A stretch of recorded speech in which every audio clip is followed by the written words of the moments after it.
Halo pemirsa GPR TV dari Sabang sampai Maroke, dari Miangas hingga Pulau Roke. Bertemu lagi bersama saya Mona Azharinisak dalam program Kominfo Newsroom.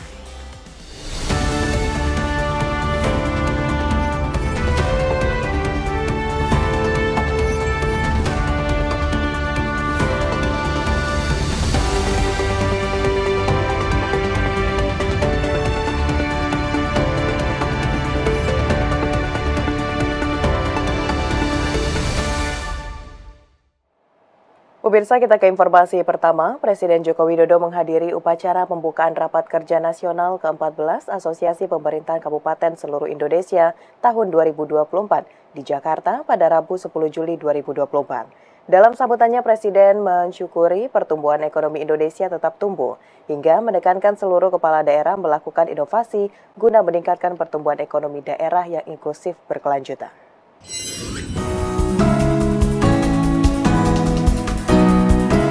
Indonesia telah mengalami banyak krisis setidaknya dalam 5 tahun terakhir, mulai dari geopolitik, iklim, kesehatan, hingga lingkungan. Namun yang patut disyukuri, Indonesia masih bisa bertahan, bahkan mengalami pertumbuhan ekonomi yang cukup baik, berkisar 5,11% di kuartal 1 2024. Pernyataan itu disampaikan oleh Presiden Joko Widodo saat pembukaan Rapat Kerja Nasional ke-16 Asosiasi Pemerintah Kabupaten Seluruh Indonesia tahun 2024.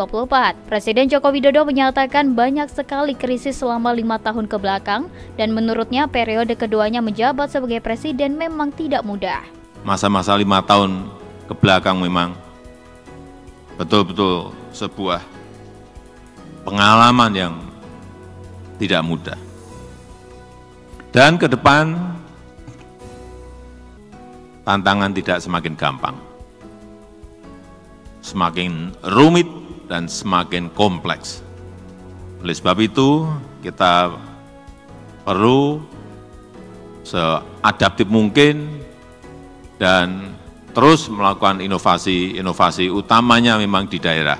Guna mewujudkan optimalisasi daerah yang bermanfaat bagi masyarakat, Presiden juga mendorong kepala daerah untuk dapat terus meningkatkan gagasan dan langkah inovatif, baik pada tataran kebijakan maupun penggunaan anggaran yang tepat guna, sehingga pertumbuhan ekonomi daerah yang inklusif dan berkelanjutan dapat terwujud. Tapi tolong pembangunannya yang benar gitu, sentuhannya yang benar.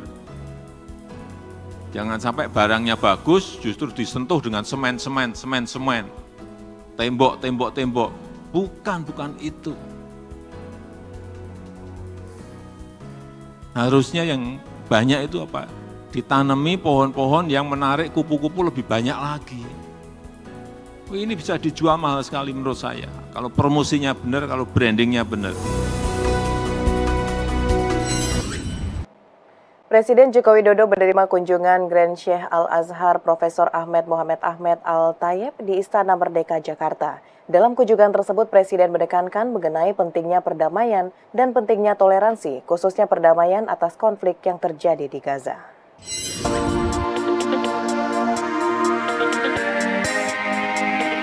Menteri Luar Negeri Retno Marsudi dalam keterangan persnya menyebutkan Presiden Joko Widodo menerima kunjungan Grand Sheikh Al-Azhar Profesor Ahmad Muhammad Ahmad Al-Tayyib di Istana Merdeka, Jakarta. Dalam kunjungan tersebut, Presiden menekankan mengenai pentingnya perdamaian dan pentingnya toleransi. Presiden menyampaikan bahwa saat ini perang dan konflik terjadi di mana-mana, termasuk di Gaza, sehingga penting bagi semua pihak untuk terus menyuarakan gencatan senjata yang permanen, mempermudah akses bantuan kemanusiaan, dan mewujudkan perdamaian dengan segera. Bapak Presiden menyampaikan bahwa saat ini perang dan konflik terjadi di mana-mana, termasuk di Gaza.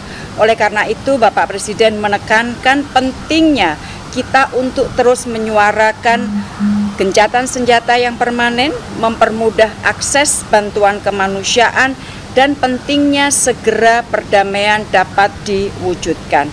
Di dalam menanggapi hal ini, Grand Sheikh sangat setuju dengan pandangan Bapak Presiden bahwa perang harus segera diakhiri dan perdamaian harus diwujudkan. Oleh karena itu diperlukan sebuah persatuan. Di dunia ini, negara-negara dunia semua harus mendorong perdamaian di Gaza, perdamaian untuk bangsa Palestina, termasuk juga persatuan di antara negara-negara Muslim. Hal ini yang dibahas oleh Presiden Joko Widodo yakni terkait dengan hubungan antara Indonesia dan Mesir, khususnya dalam bidang pendidikan. Presiden menggarisbawahi bahwa 95% warga negara Indonesia di Mesir merupakan pelajar, dan Presiden Jokowi juga mendorong pembentukan Markas Tatwir Al-Azhar Cabang Indonesia. Selanjutnya, Presiden Jokowi juga menekankan pentingnya penguatan dialog antar iman. Presiden Jokowi mengatakan Indonesia adalah bangsa yang sangat majemuk dan toleransi adalah DNA Indonesia. Presiden menekankan pentingnya upaya bersama untuk meningkatkan nilai toleransi dan perdamaian melalui dialog lintas agama guna mencegah tumbuh suburnya ekstremisme dan Islamofobia. Kunjungan ini merupakan bagian dari rangkaian tur Grand Sheikh ke Asia Tenggara yang juga mencakup Malaysia dan Thailand, dan ini merupakan yang ketiga kalinya Grand Sheikh berkunjung ke Indonesia setelah sebelumnya pada tahun 2016 dan 2018 dengan tujuan utama untuk mempromosikan Islam moderat dan dialog antar iman. Kita ke informasi lainnya pemirsa, Wakil Presiden Ma'ruf Amin meresmikan Bendungan Cipanas di Kabupaten Sumedang, Provinsi Jawa Barat. Wapres menyebutkan selain sebagai sumber air baku, bendungan ini juga diharapkan dapat mendukung ketahanan pangan dan energi hingga peningkatan sektor pariwisata. Wakil Presiden Ma'ruf Amin pada Selasa 9 Juli 2024 meresmikan Bendungan Cipanas di Kabupaten Sumedang, Provinsi Jawa Barat. Dalam sambutannya, Wapres menyebutkan selain sebagai sumber air baku, bendungan ini juga diharapkan dapat mendukung ketahanan pangan dan energi seperti irigasi pertanian, pengendali banjir dan pembangkit listrik hingga pariwisata. Tak hanya itu, bendungan ini juga berpotensi untuk dijadikan daerah wisata baru. Pengembangan destinasi wisata di sekitar Bendungan Cipanas akan membawa dampak positif terhadap perekonomian lokal. Namun Wapres mengingatkan dalam pembangunan bendungan, pemerintah daerah harus memberi perhatian lebih dan inklusif untuk pemberdayaan masyarakat di wilayah hulu bendungan. Terkait hal ini, Wapres meminta unit pengelolaan Bendungan Cipanas bersama seluruh jajaran pemerintah daerah dan masyarakat sekitar untuk saling berkolaborasi dan bersinergi dalam menjaga dan memelihara aset infrastruktur ini. Yang kedua, lakukan pengelolaan dan pemeliharaan bendungan secara baik dan berkelanjutan untuk memperpanjang usia bendungan ini dan peralatan yang ada. Jadi perawatannya perlu terus dilakukan. Unit pengelolaan Bendungan Cipanas bersama seluruh jajaran pemerintah daerah dan masyarakat sekitar harus berkolaborasi dan bersinergi dalam menjaga dan memelihara aset infrastruktur ini. Dorong partisipasi masyarakat dalam pengelolaan bendungan secara berkelanjutan. Pemerintah agar menyediakan pendampingan untuk masyarakat agar potensi kerusakan bendungan dan lingkungan sekitarnya dapat dihindari. Bendungan Cipanas terletak di dua kabupaten, yakni Kabupaten Indramayu dan Kecamatan Ujung Jaya, Kabupaten Sumedang.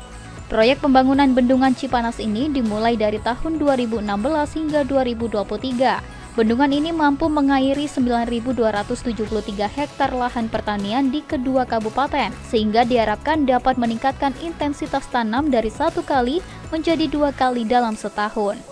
Bendungan Cipanas akan menyuplai air baku sebesar 850 liter per detik bagi kawasan industri, permukiman, Bandara Kertajati di kawasan Rebana.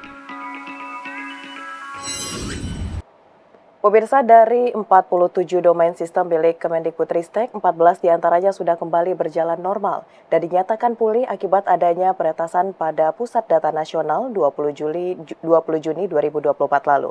Sekjen Kemendikbudristek Suharti memastikan sisa domain yang belum pulih tersebut akan selesai dan dapat digunakan kembali pada tanggal 29 Juli 2024.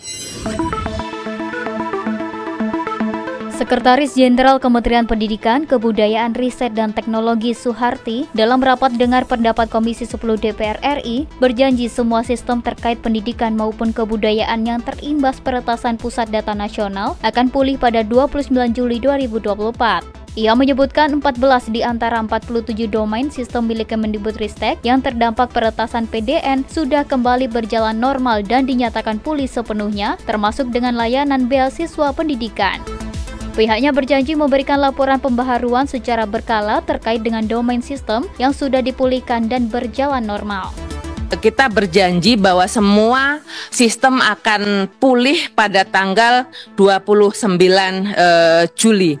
Jadi memang butuh waktu karena tidak hanya sistemnya hidup, tetapi karena data-data kan harus juga masuk, Pak. Tidak hanya untuk pendaftar, tetapi data-data yang ongoing. Jadi memang butuh waktu dan dari pembahasan bersama dengan tim IT tidak mungkin dipulihkan hanya dalam waktu seminggu 2 minggu. Jadi dipastikan sampai 29 Juli sistem akan pulih kembali.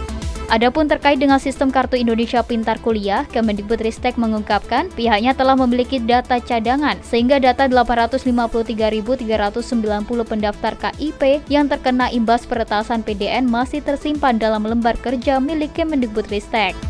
Namun seluruh daftar nama tersebut tidak memiliki data lampiran karena pihaknya tidak mengikutsertakan dalam data cadangan. Oleh karena itu, Kemendikbudristek telah mengirimkan surat kepada seluruh pimpinan perguruan tinggi, Kepala LL Dikti Wilayah 1 sampai dengan 17, termasuk kepada mahasiswa penerima KIP kuliah dan pendaftar untuk segera melakukan pembaharuan data. Pemirsa, usai jeda pariwara, kami akan kembali dengan informasi lainnya. Tetaplah bersama Kominfo Newsroom.